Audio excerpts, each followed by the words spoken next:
नमस्कार दोस्तों एवं प्यारे बच्चों, खुश रहो, आबाद रहो, आगे बढ़ते रहो।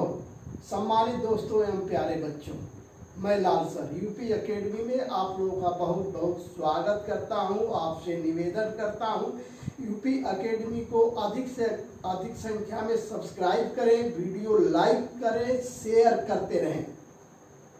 और आज के सेशन में मैं लाल सर आप लोगों को फ्यूचर परफेक्ट टेंस के बारे में अध्ययन कराने जा रहे हैं।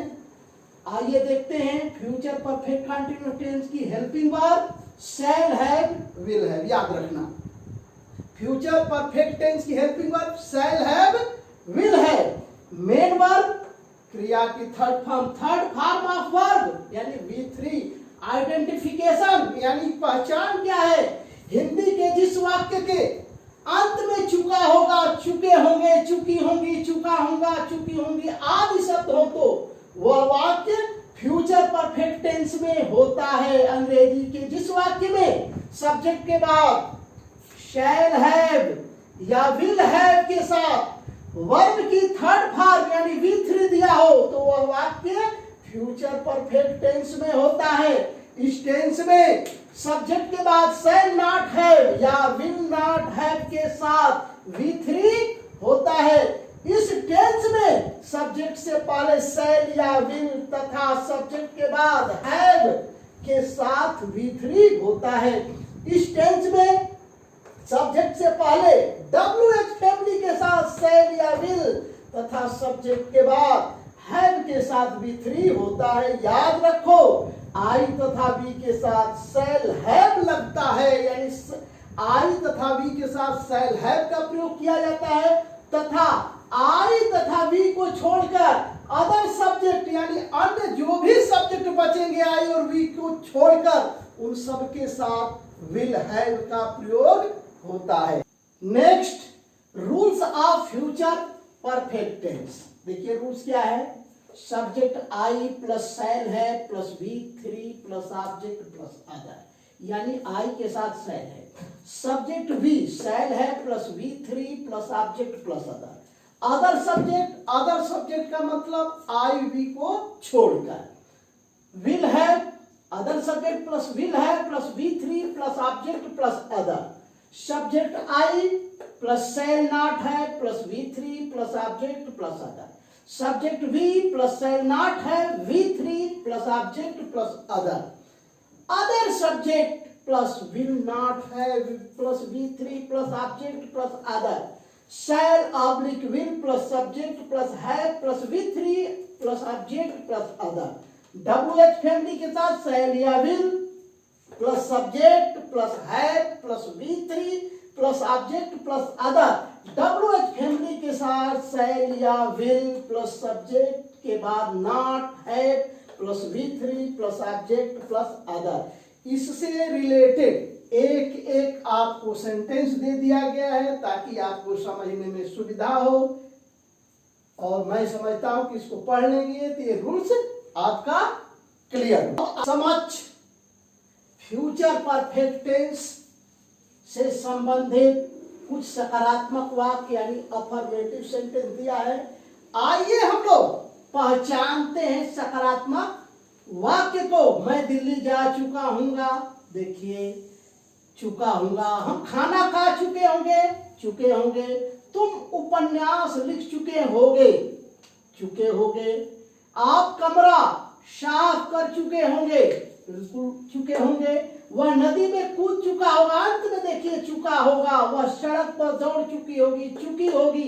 पानी बरस चुका होगा, वे धन दे चुके होंगे। राधा खाना पका चुकी होगी। रानी एवं राजू कला पढ़ चुके होंगे। वाक्य के अंत में चुका होगा, चुकी होंगी, चुके होंगे, चुका होगा, चुकी होंगी आदि शब्द है तो वह वाक्य 100% फ्यूचर परफेक्ट टेंस में होता है। आइए इंग्लिश सेंटेंस देखते हैं। I shall have gone to Delhi. We shall have eaten the food. You will have written a novel. You will have cleaned the room. He will have jumped in the river. She will have run on the road. It will have rained.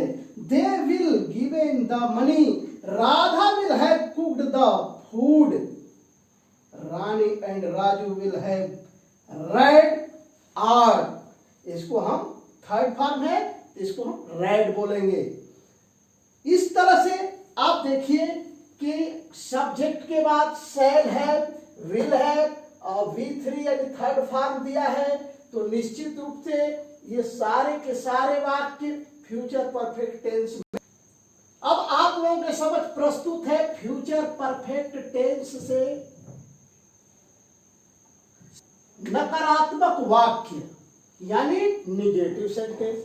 मैं दिल्ली नहीं जा चुका हूंगा, नकारात्मक की पहचान नहीं। हम खाना नहीं खा चुके होंगे, तुम उपन्यास नहीं लिख चुके होंगे, आप कमरा साफ नहीं कर चुके होंगे, वह नदी में नहीं कूद चुका होगा, वह सड़क पर नहीं दौड़ चुकी होगी, पानी नहीं बरस चुका होगा, वे धन नहीं दे चुके होंगे, राधा खाना नहीं पका चुकी होगी, रानी और राजू यानी रानी एवं राजू कला नहीं पढ़ चुके होंगे, नहीं के साथ रहा होगा, रहे होंगे, रही होंगी आदि शब्द होता है। तो आप समझ लीजिए कि ये फ्यूचर परफेक्ट टेंस का नकारात्मक वाक्य है। इसकी पहचान बिल्कुल नहीं और चुका होगा, चुके होंगे, चुकी होंगी, ये होता है। आइए निगेटिव सेंटेंस इंग्लिश में देखते हैं। I shall not have gone to the hill, we shall not have eaten the food, you will not have written a novel, you will not have cleaned the room, he will not have jumped in the river, she will not have run on the road, it will not have rained, they will not have given the money, Radha will not have cooked the food, Rani and Raju will not have read out। यानी subject के साथ will not have या shall not have के साथ V3 plus object plus other. एक मोटा मोटी आप समझ लीजिए कि इंग्लिश सेंटेंस में सब्जेक्ट के बाद शैल नॉट हैव या विल नॉट हैव होता है और उसके साथ वर्ब की थर्ड फॉर्म। अब आप लोगों के समक्ष प्रस्तुत है फ्यूचर परफेक्ट टेंस के कुछ प्रश्नवाचक वाक्य यानी इंट्रोगेटिव सेंटेंस। कैसे हम पहचानेंगे? देखिए, प्रश्नवाचक शब्द यानी क्या, क्या, क्यों, कब, कहां, कहां, कितना, क्यों, क्यों, कब, इससे आप पहचान लेंगे। बाकी सारे चुका होगा, चुकी होंगी, चुका होगा वो। अब क्या मैं दिल्ली जा चुका हूँगा, क्या हम लखनऊ से आ चुके होंगे, तुम गाना क्यों गा चुके होंगे, आप अंग्रेजी कब पढ़ा चुके होंगे, वह फुटबॉल कहाँ खेल चुका होगा, वह कहाँ लूडो खेल चुकी होगी, पानी कितना बरस चुका होगा। देखिए, सबके अंत में चुका होगा, चुकी होंगी आ रहा है। वे नदी में क्यों नहीं कूद चुके होंगे, राधा अपना काम क्यों नहीं कर चुकी होगी, रानी एवं रामू धन कब दे चुके होंगे। इन सारे वाक्यों में कहीं न कहीं प्रश्नवाचक शब्द दिखाई दे रहा है, अंत में क्वेश्चन मार्क दिखाई दे रहा है। और हिंदी वाक्य का जो अंतिम शब्द है चुका होगा, चुकी होंगी, चुके होंगे, ये शब्द है। इसलिए हमें पहचानने में कोई दिक्कत नहीं, फ्यूचर परफेक्ट टेंस की ये वाक्य है। Next, interrogative sentence. Shall I have gone to Delhi, shall we have come from Lucknow, why will you have sung a song, when will you have taught English, where will he have played football, where will she have played ludo, much will it have rained, why will they not have jumped in the river, why will Radha not have done her work, when will Rani and Ramu have given the money। इस तरह से इन वाक्यों को, अंग्रेजी के वाक्यों को देखने से एक चीज हमको पता चलता है कि शैल या विल वाक्य के प्रारंभ में भी हो सकते हैं या किसी WH फैमिली के साथ भी हो सकते हैं। शर्त यह है कि सब्जेक्ट के बाद हैव के बाद थर्ड फॉर्म होना चाहिए। अगर ये है तो बिल्कुल हमें पहचानने में कोई दिक्कत नहीं है। बस आपको यही ध्यान रखना है कि ये सब्जेक्ट है, सब्जेक्ट के बाद आप देखिए ये हैव प्लस ये V3, बस इतना पहचानिए। और इसके पहले आपका ये शैल या ये विल हो सकता है। इसके पहले आपका ये WH फैमिली के साथ विल सेल करके सब्जेक्ट, सब्जेक्ट के बाद है, वर्ब टू बी 3। इस तरह से सम्मानित दोस्तों एवं प्यारे बच्चों, आज का सेशन फ्यूचर परफेक्ट टेंस समाप्त होता है। आप सभी लोगों को लाल सर का लाल सलाम आपके नाम।